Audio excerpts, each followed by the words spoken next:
अस्सलाम अलैकुम दोस्तों, कैसे हैं आप लोग? खैर खैरियत से होंगे। मेरी अल्लाह से दुआ है कि आप जहां भी रहें खुश रहें।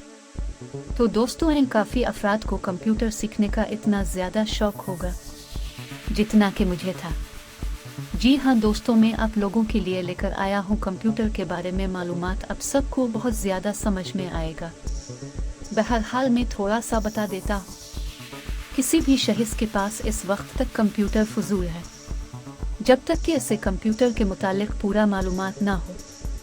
तो दोस्तों, कंप्यूटर में बेशुमार किस्म के मसाइल का सामना करना पड़ता है। कंप्यूटर किसी दूसरे से चेक करवाने के बजाय खुद कंप्यूटर का मुतालिया करें और मसला खुद हल करें। तो दोस्तों, सबसे पहले हम कंप्यूटर के बारे में जानेंगे। कंप्यूटर किसे कहते हैं? कंप्यूटर का तारुफ मुख्तसर आप लोगों के साथ शेयर करेंगे। कंप्यूटर एक इलेक्ट्रॉनिक मशीन है जो कि बरक़ी राब्ते के ज़रिए से हिसाबी अमलियात को अंजाम देती है। कंप्यूटर लफ्ज़ कंप्यूट से अख़ज़ किया गया है जिसके मानी खसब लगाने के है। कंप्यूटर एक ऐसी मशीन है जो कि मालूमात और इत्तलात वसूल करती है और उनको अपनी ज़ाय में महफूज रखती है और फिर मालूमात और इत्तलात को प्रोसेस करके इनके नताइज फराहम करती है। कंप्यूटर कई किस्म के हिसाबी और गैर हिसाबी अवामिल को उनकी मुनासिब से बिल्कुल दुरुस्त और ठीक तरीके से अंजाम देता है।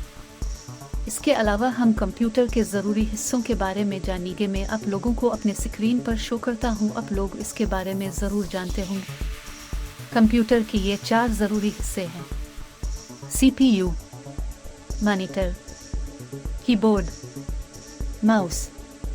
इनके अलावा मैं आप लोगों को कंप्यूटर के कंपोनेंट अज़्ज़ा के बारे में कुछ डिस्कशन करते हैं। कंप्यूटर के 3 अज़्ज़ा हैं जो स्क्रीन पर शो हो रही है: input devices, central processing unit, output devices. Input devices ये डिवाइसेस हैं कीबोर्ड, माउस, स्कैनर, माइक्रोफोन वगैरह। आउटपुट डिवाइसेस ये डिवाइसेस हैं प्रिंटर, लाउड स्पीकर, प्रोजेक्टर वगैरह। सेंट्रल प्रोसेसिंग यूनिट के 3 मेन पार्ट होते हैं, लेकिन इसके बारे में हम दूसरे वीडियो में बात करेंगे। सिर्फ आप लोगों को इसका एक स्क्रीन शॉट दिखाता हूँ। तो दोस्तों, आज के लिए इतना ही। इस वीडियो के मुतालिक को भी मालूमात लेनी हो तो कमेंट्स बॉक्स में कमेंट्स कर सकते हैं और नहीं आने वाले वीडियो के लिए हमारे यूट्यूब चैनल को सब्सक्राइब करना मत भूलिएगा। अल्लाह हाफिज़।